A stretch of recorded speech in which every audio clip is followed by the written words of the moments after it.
Hello, welcome back to our fifth class of learning basic English. Let's learn English and become confident, speaking clear language, and becoming more connected to people around us. In this class, we are going to start with, as our custom, about speaking practice. For speaking practice, our today's topic is describe a person who inspires you.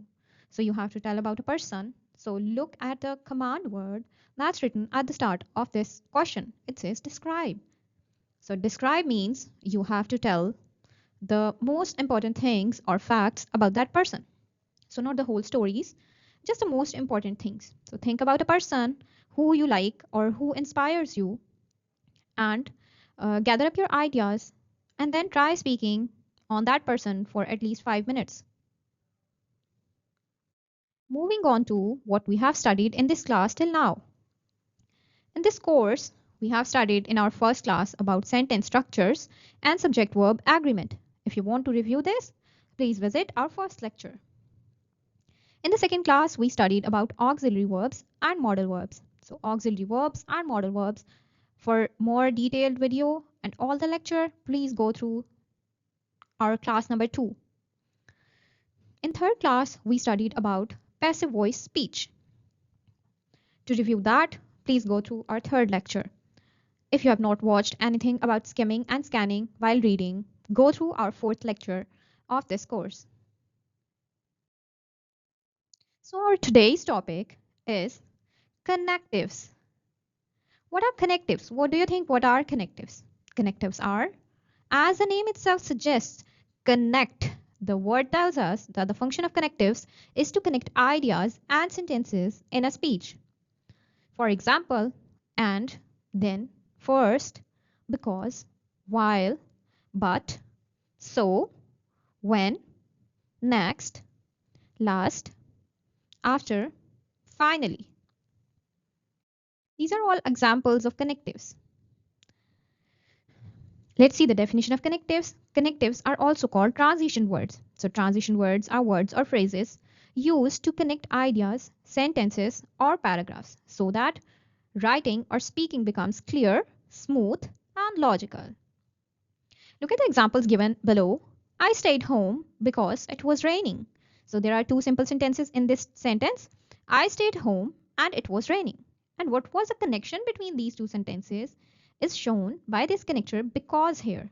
So because is telling that one is the reason of other thing. It's like I stayed home because it was raining. So it's the reason, cause or effect. It was raining, so I stayed home. So is another form of connective. It's telling again the connection between the two sentences. I like pizza, but I don't eat it often. But here is the connective. It is joining two simple sentences. We visited Paris. In addition, we went to Rome. In addition here is the connective in this sentence.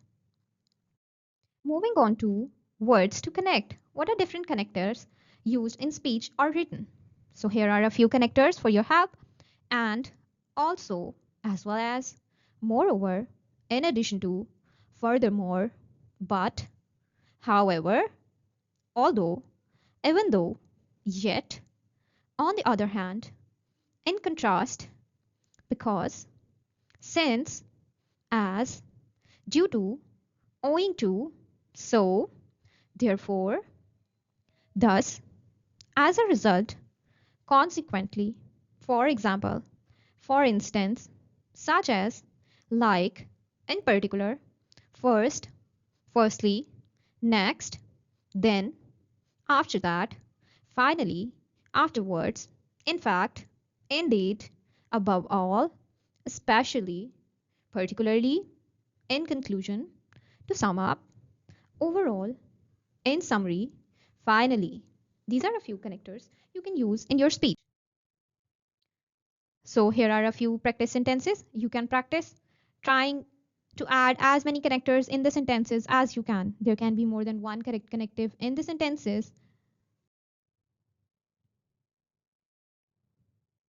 The next topic for our today's class is Preposition.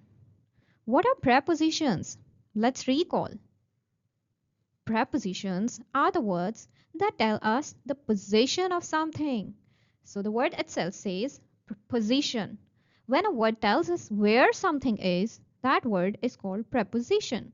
For example, on, in, over, under, far, near, up, down.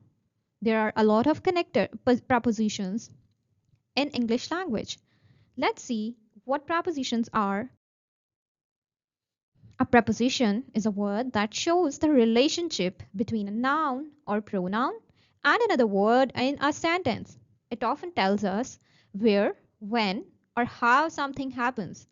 Some common prepositions are in, on, at, to, into, from, under, over, between, behind, beside, with, about, for, of, and by.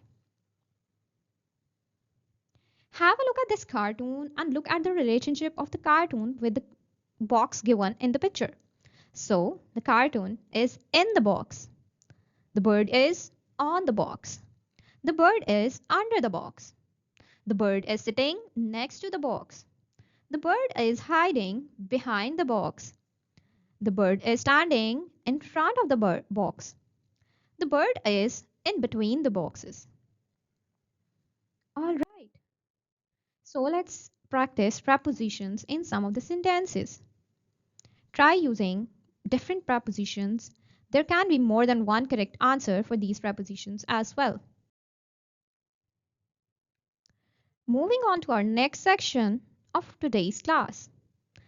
The next section is pronunciation practice. The first word for today's class is clothes. Clothes. There's a difference between cloth and clothes. If the cloth is stitched, it will be called clothes. And there will be a sound of the that's prominent while pronunciation. So the correct pronunciation is clothes. The next word is nuclear. Nuclear. The next word is cash. Cash. The next word is accessory. Accessory. The next word is colleague. Colleague. Moving on to the next section of today's class. That's learning idiom of the day. So today's idiom is cold feet. Having cold feet means, or getting cold feet means, fear of doing something. How can you use it in sentence? To suddenly become too afraid to do something. I was going to try bungee jumping, but I got cold feet. You can say, before going for the presentation, I got cold feet. This was our 5th class of learning basic English. Try practicing connectors and prepositions in your daily routine as well. It will make your speech more connected and more coherent.